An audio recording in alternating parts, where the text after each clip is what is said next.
Rockefeller Radio Hip Hop Series. It's your boy QS interviewing JY, man. You know what it is. What's going on, people? It's Jersey. What's good? It's Jersey's Prince, Jersey's son, whatever you want to do. You know what I'm saying? Shout out to Goodfellas Radio.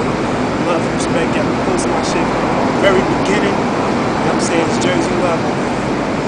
Jersey, let's get it poppin'. I got the blood, sweat, and tears from it. Every time I get a track and I hear something, I had a champagne taste on a beer budget. Damn it, and then I never liked those eyes. Dry cable and Sears didn't like those jobs. I worked at the bank and didn't quite oblige, so I didn't even mind like a Stasho Bob. First I wanted to ask you, you're from Jersey, Hackensack. Yeah. And so when you think about Jersey, usually places like Newark, Hampton, Jersey City comes up, and not so much Hackensack. Do you find it a little difficult to gain, or did you find it to gain your Jersey respect coming from Hackensack, New Jersey? Well, you know, actually, like with that whole Hackensack thing, it was like everybody in Jersey, they consider us to be from New York. You know what I'm saying? They consider us New York artists anyway. So every time I would go anywhere, they was like New York. I'm from, you know, I let it be known I'm from Jersey. So what I did was I had reached out to basically, I would say the hottest nigga from Jersey, which is Joe Budden. So when we did the shit last year, was to tell me what it is, you know, that's really kind of like put me up, you know what I'm saying, on a pedestal where I wanted to go. So if I could spit with Joey, you know what I'm saying, I could spit with anybody, you know what I'm saying, especially since Joey's like a, you know, renowned lyricist like all over the country, not just Jersey, but he's like the only, like, yo, him and Sirius is like Jersey. So we did that. So once I did that, then I didn't really find it as a problem. Then everybody started respecting my bars and stuff like that. That's beautiful. Alright, I also wanted to ask you about your name. You changed it from Jinx to JY, and I was reading you did it mostly because you wanted to stand out, obviously, from all the other artists, because a lot of artists have shared that name. And you speak on longevity. So what about yourself, and what do you do to try to carry yourself in this changing climate to make sure that longevity lasts? Because technology keeps changing, and the whole way you got to market yourself into this game keeps changing. Well, what I'm doing is like, I feel like this, I was just speaking to my boy about this, like with this internet stuff, like, you know, I feel like everybody's more concentrated on their songs, you know what I'm saying? And that's cool, but nobody's like respecting bars, you know what I'm saying? Like, I don't really feel like out of all the, like, you know, the newcomers that's coming out there, like everybody's like on some, like, you know, hard bar shit, like how Joey came out, like how Banks came out, like with their bars, and like I really feel that's a problem. Like I feel that's a problem when you go into a radio interview or any radio interview that you do, and you can't spit 16. You have to start freestyling because you ain't got no bars. You know what I'm saying? So I want to bring the mix into that. I want to bring the bars and the songs. So that's why I paid close attention to my songs as well as bars and freestyles. And I want to bridge the gap like that. How do you find a way to put them together without alienating an audience? Well, it's actually double work because you have to always be well conscious of both fans. Like, cause you know there's gonna be female fans that's not gonna care about that bar, like, you know, actually verses and stuff like that and what you're saying in your lyrics. But there's also gonna be the dudes that's gonna care about that. So I really feel like you have to find the thin line. It's a thin line you're gonna walk between it, but you have to find it. And I'm like destined to find it because I really need that. You know, I really need dudes to say, yo, that kid is tough. And I really need the chicks to be like, yo, I like that song.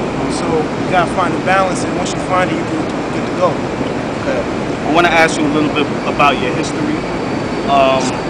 Really about both of your parents. They were very involved with the music industry and everything. And how did that affect you growing up, and what did you take from each of them that has helped you become a better artist today? My mother, she was onto that whole New Jack Swing thing, so that's why I love R&B, you know what I'm saying? So that's why there's a lot of melodic stuff. Like, I mean, I don't do the singing, like, you know, everybody do the singing, I don't do the singing.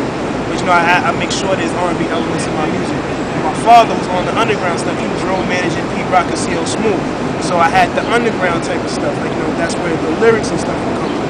Then I have my mother playing, like, you know, Teddy Riley and stuff. So that's where I see my mix at. That's where I find myself in the mix between the commercial stuff and the underground stuff. And right now I'm on the underground tip right now because it's most important to me to make people respect my lyrics before I start hitting them with, I guess you could say the watered down stuff, but I don't know if it depends like how you come across it, but you know what I'm saying, like, you know, dudes like come across with their party song and then they chick song and then they have a street single and all that dumb shit that niggas be doing. We don't do it like that. Now, you went through a very, very tough loss growing up. You lost your father to suicide. How did that affect you, and how were you able to kind of keep your energy positive and stay doing music and not pretty much go down a negative route with something like that happening to you? Well, like, you know, when it happened, I didn't even know it, like, that's what happened. It was told to me that it was a car crash. So I didn't know until I was around, like, middle school that it really happened. You know what I'm saying? Because I was like 7 or 8 when he passed. But, you know, I really didn't take it as any way, because by the time I was in middle school, I was like over it. You know, I was already living life. I was already coming up to, like, you know, doing what I wanted to do, getting into the girls, you know what I'm saying? So I really didn't think about that. But, like my family always said, if he was still alive, I would be, like, signed and stuff right now, right? Because he was working with Eddie F and Donald Jones and all of them. Like, he had all that stuff going on. So, but that's one thing I would probably say I would miss, but I can't really say I miss it because I didn't really have it. Okay, let's move on and get a little bit more now and future oriented. You were talking about your project that's coming out, and well, you talked a little bit about what the song process is like, but what is the sound? What's it gonna be like? Let people know what's coming up in the future for JY. Well, we got how it's gonna be. Is we trying to find this balance of it. To me, like, so we underground, but also radio ready. Like a couple songs here and there, but we definitely want to showcase that my actual ability to write songs, lyrics. The lyrics is gonna be great, and we want to make sure everything is up to par. The production is gonna be crazy. Like I said, I had Rockwell on there, Buckwild, Ski Beats, my man Bula. I got a couple of producers on there. So the production is going to be on point. It's just that we're starting over a little bit. We're going to make the hooks a little stronger and stuff like that. Rework some songs, you know, make sure everything is right. And then I'm hoping, God willing, that we put it out in October. And after that, then we got all these shows we got lined up. We're doing something real special on September 15th. We actually put it together with Goodfellas. September 15th, that's going to be crazy at Club Rebel.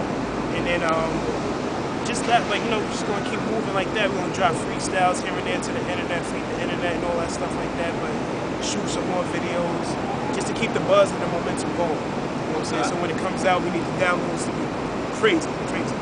All right, so last thing I want to ask, where can everybody find JY? You can find me at whoisjy.com, Twitter, whoisjy, MySpace, whoisjy.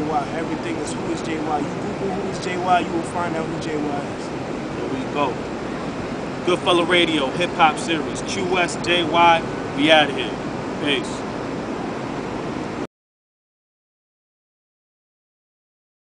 Yo, get smacked round. JY never back down, it's not in my aura.